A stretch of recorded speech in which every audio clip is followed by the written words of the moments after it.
As millennials, I'm sure we're all collectively getting pretty tired of being made fun of for our money woes. Comments from older generations about our money management capabilities can be tiring at best and usually toe the line towards being patronizing and condescending. It feels like we are constantly being hit with insulting, quippy phrases like, stop buying avocado toast, or you should expect to work 2 to 3 years at an unpaid internship before ever expecting to be paid, or being told that the reason we can't afford homes in this overpriced housing market is because we buy too many lattes. And this is where my unpopular opinion of the day comes in, because I actually agree with the theory known as the latte factor. I don't agree with the fact that if we stop buying lattes, we'll suddenly be able to scrounge together an $80,000 down payment for a teardown house. We've got bigger fish to fry if we want to tackle that issue in today's episode, but I do agree with the underlying theory of the latte factor. So if you're currently feeling worried that maybe I'm going to start blaming you're still living with your parents on your avocado toast addiction, then just do me a favor and stick around for a few more minutes for today's episode while I explain what the latte factor is, what it actually means, and most importantly, how you can use it in your life for good and not evil. Before we dive in though, I want to say a quick hello and welcome to the How to Adult Show. I'm your host, Corey Fowler, and this is your source for all the important adulting life skills, like personal finance, that you wish someone had just taught you in school. So make sure you hit subscribe and let's get started.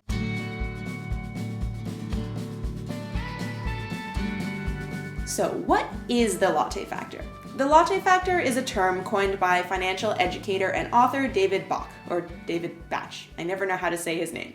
And I'm going to poke a little fun here, but first let it be known that I'm actually a really big fan of his books. He writes about a lot of classic personal finance theory. It's timeless, it's helpful, and definitely I highly recommend a lot of his books. But when the latte factor comes up in a few of his books, as it does, he always tells it as the story of how he teaches in-person finance classes to corporate groups, and invariably someone scoffs at his lesson and says, it's great that you're telling me how important it is to save money, but I can't even save $5 at the end of a month, let alone start a retirement savings account like you're telling us we should do.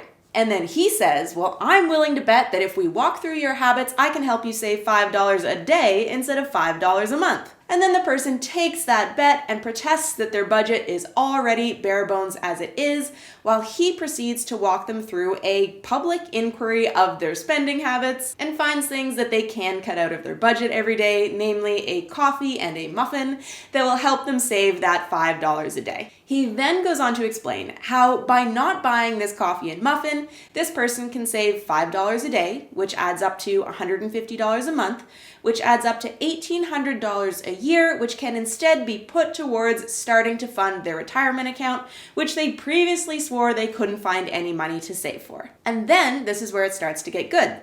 The money in this account will then be invested and compound at an average rate of return of 10% for 40 years, coming to a mind-blowing total of $948,611.94. So he demonstrates how saving that $5 purchase a day has the power to become almost $1 million by the time that person retires. So this is what the latte factor is, but what does it really mean?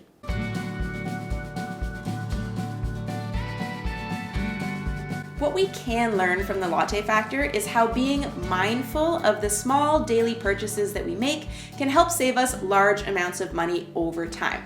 Most people don't blow past their budgets with luxury items and expensive purchases, but rather with a few dollars here and a few dollars there that slip away with our daily habits that we really think nothing of. The latte factor also shows us, though, how just being mindful of our spending habits and saving a few more dollars a day isn't actually enough. Developing that little savings habit does not automatically equal wealth, and despite what some financial experts will try to tell you, no one ever got truly wealthy just by switching to homemade lattes rather than Starbucks lattes. And this is where the second part of the latte factor lesson comes into play. You need to develop good savings habits and then pair that with some financial literacy. This means learning the basics of how to use tax-advantaged accounts and how to invest your money for growth either in the stock market or in other growth opportunities like real estate, whatever floats your boat. So in total, the Latte Factor teaches us that developing good savings habits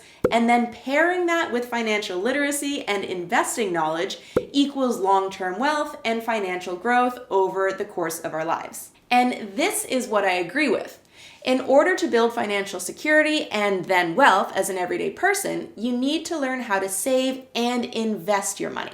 What I don't agree with is what the Latte Factor gets interpreted as, which is probably what you knew it as when I first mentioned it at the start of this episode. So now we're going to talk about what the Latte Factor does not in fact mean.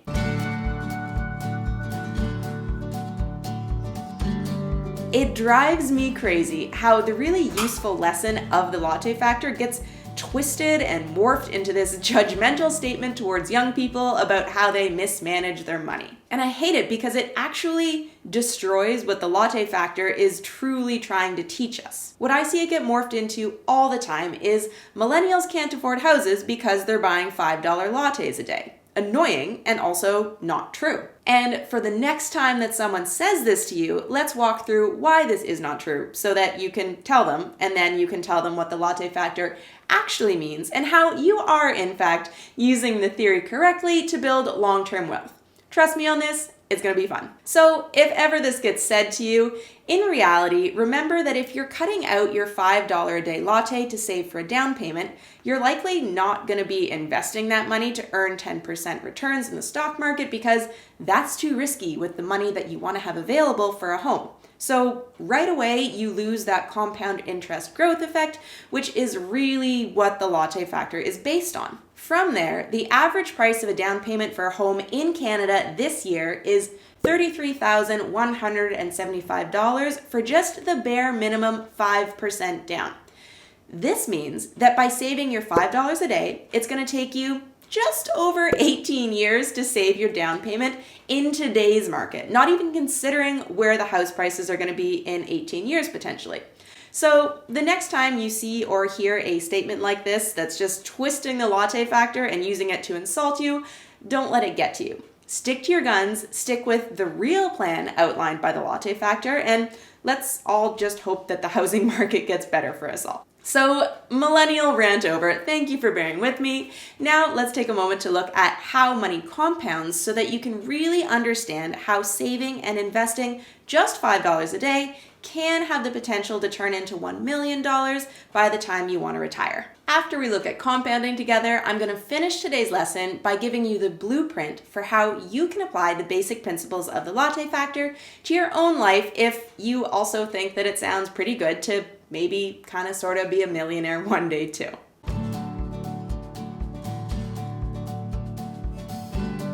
So, how money compounds.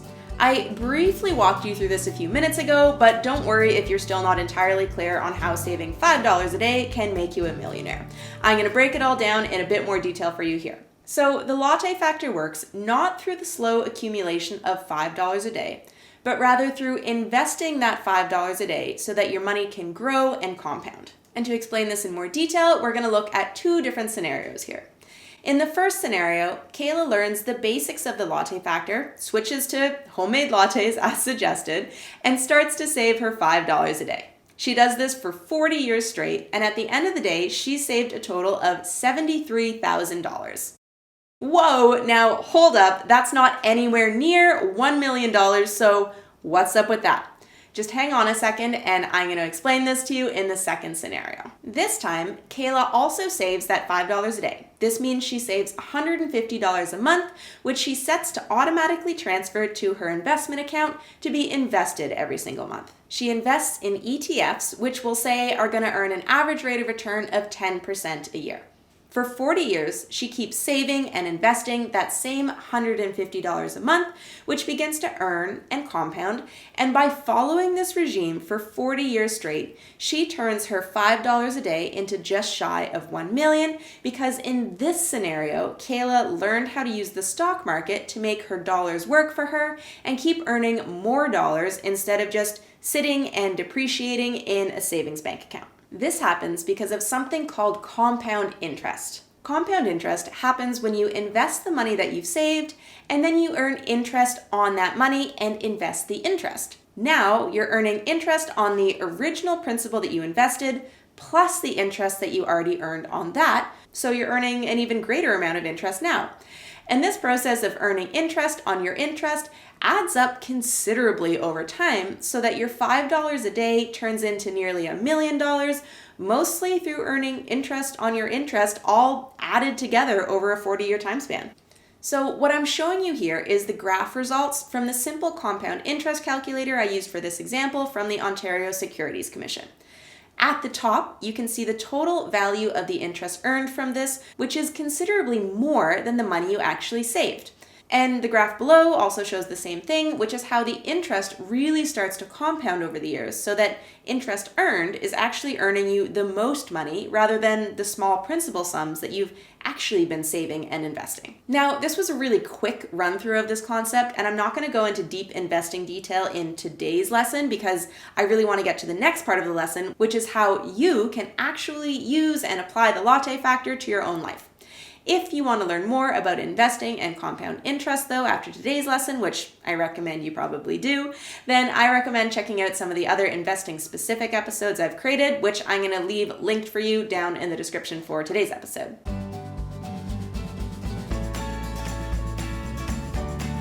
Moving on to the best part of today's episode, though, which is applying the Latte factor.